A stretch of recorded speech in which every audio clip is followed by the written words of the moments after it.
A'udzubillahi minasyaitonirrajim. Bismillahirrahmanirrahim. Alhamdulillahirabbil alamin. Arrahmanirrahim. Maliki yaumiddin. Iyyaka na'budu wa iyyaka nasta'in. Ihdinas siratal mustaqim. Siratal ladzina an'amta 'alaihim ghairil maghdubi 'alaihim waladdallin. Ya ayyuhalladzina amanu kutiba 'alaikum siyama kama kutiba 'alal ladzina min qablikum la'allakum tattaqun. Ya ayyuhalladzina amanu kutiba 'alaikum as-siyam kama kutiba 'alal ladzina min qablikum la'allakum tattaqun ayyaman ma'dudah. Bismillahirrahmanirrahim.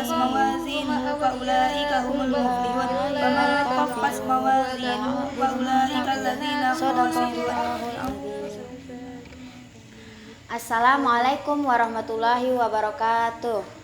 Alhamdulillahirabbil alamin wa bihi nasta'inu wa ala umurud dunya waddin.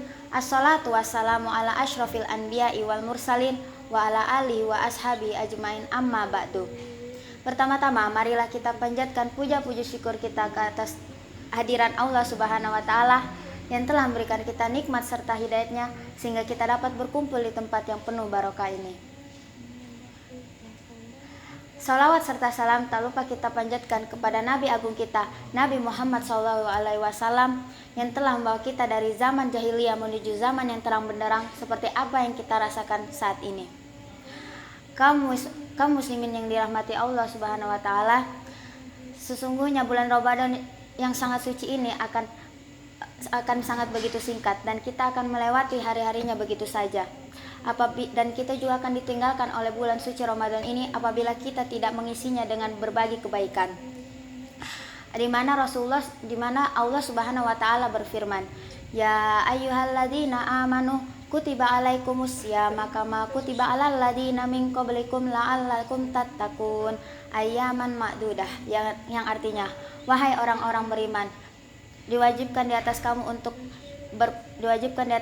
berpuasa sebagaimana orang-orang sebelum kamu agar kamu bertakwa dan dalam beberapa hari yang tertentu. Al-Baqarah ayat 184.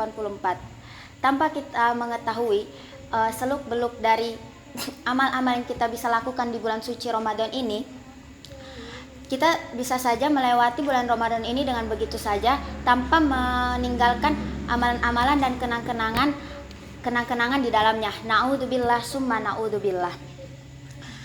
Dan juga ada 5 kunci sukses yang bisa kita apabila kita mempelajarinya, apabila kita menggunakannya di bulan suci Ramadan ini, insya Allah kita akan melewati bulan suci Ramadan ini dengan rasa berkah dan terasa berkah dan terasa baik. Adapun dengan 5 kunci sukses ini kita dapat meniti amalan-amalan yang baik, di dalam bulan Ramadan ini. Adapun 5 kunci sukses tersebut yaitu yang pertama adalah menghayati hikmah dan manfaat dari bulan puasa atau bulan Ramadan. Ya, jika seseorang memahami hikmah dan manfaat dari apa yang dia lakukan, insya Allah dia akan melakukannya dengan perasaan yang senang, perasaan yang ringan dan senang hati. Begitu pula apabila orang yang melaksanakan puasa di bulan suci Ramadan ini, dia akan melaksanakan puasanya dengan rasa senang hati dan penuh kehusyuan. Adapun beberapa hikmah dari bulan puasa, yaitu yang pertama adalah menjadi madrasah ketakwaan diri sendiri atau la'allakum tattaqun.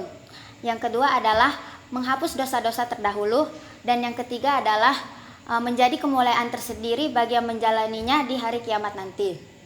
Kunci yang kedua adalah mengetahui ilmu fikih dan syarat ibadah puasa. Yang dari Ibnu Abbas, Rasulullah SAW bersabda, "Faqihun wahidun asyaddu ala syaitani alfin abidin."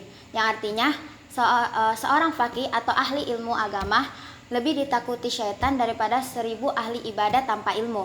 Dari hadis tersebut, di sini kita bisa mengetahui bahwa hubungan antara ilmu dan ibadah itu sangat kuat. Bahkan ibadah kita akan diterima apabila kita ittiba atau sesuai sunnah-sunnah yang sesuai sunnah-sunnah Rasulullah SAW. Kunci yang ketiga adalah menjaga pahala puasa kita hingga akhir Ramadan. Ya, maksud dari kunci tersebut yaitu adalah bagaimana cara kita menjaga pahala itu agar tetap utuh hingga akhir bulan Ramadan. Setidaknya ada dua cara agar puasa kita itu tidak berkurang pahalanya. Kunci yang pertama adalah menjalani sunnah-sunnahnya, dan kunci yang kedua adalah menjauhi segala kemaksiatan yang dapat mengurangi pahala dan hikmah puasa. Sebagaimana yang kita ketahui, kita dianjurkan untuk mengakhiri sahur, untuk melaksanakan sahur seharian dan menyegerakan puasa demi fitrah manusia masing-masing. Juga kita dianjurkan saat berbuka puasa untuk meneguk segelas air putih terlebih dahulu. Demikian adalah sunnah-sunnah yang dapat mengoptimalkan puasa kita di bulan Ramadan. Adapun juga hal-hal yang dapat mengurangi pahala puasa dan hikmah puasa. Yang pertama adalah seperti marah-marah tidak tanpa sebab atau tidak berfaedah. Yang kedua adalah ghibah. Yang ketiga adalah berdusta atas perkataannya, dan masih banyak lagi hal-hal yang dapat mengurangi pahala puasa dan hikmah puasa. Dan yang keempat adalah mengisi amalan-amalan di bulan suci Ramadan ini sesuai syariat Rasulullah SAW. Sebagaimana kita tahu bahwa di bulan suci Ramadan ini bukan hanya ibadah puasa saja yang amalan-amalan bisa kita lakukan, tapi masih banyak amalan-amalan yang bisa kita lakukan di bulan penuh berkah ini. Yang sesungguhnya Rasulullah SAW telah memberitahu kita apa saja amalan-amalan yang Rasulullah isi di bulan suci ini, seperti tadarus tilawah, melaksanakan sholat taraweh, juga seperti memperbanyak sedekah, menyiapkan berbuka puasa. Bahkan Rasulullah SAW beriktikaf di masjid 10 hari sebelum akhir puasa. Dan kunci yang terakhir adalah mempertahankan atau menjaga amalan-amalan kita agar tetap istiqomah hingga akhir puasa. Sebagaimana kita tahu, banyak amalan-amalan di bulan suci Ramadan ini yang sangat berat dilakukan bagi sebagian orang. Dan juga banyak orang yang berguguran dalam mengejar kebaikan di bulan suci Ramadan ini. Selain itu, banyak juga orang yang melalai dari sholat tarawihnya dari hari ke hari. Misalnya, awal tarawih banyak sekali kaum muslimin yang melaksanakan sholat tarawih. Dan di saat tengah bulan puasa, makin hari orang yang melaksanakan sholat tarawih itu berkurang. Nah, maka dari itu marilah kita melaksanakan 5 kunci sukses Ramadan di atas agar tetap lebih baik dan tetap lebih istiqomah. Semoga kita diberikan kekuatan dan puasa kita diberi keberkahan oleh Allah Subhanahu wa taala. Syukron, akhirul kalam. Assalamualaikum warahmatullahi wabarakatuh.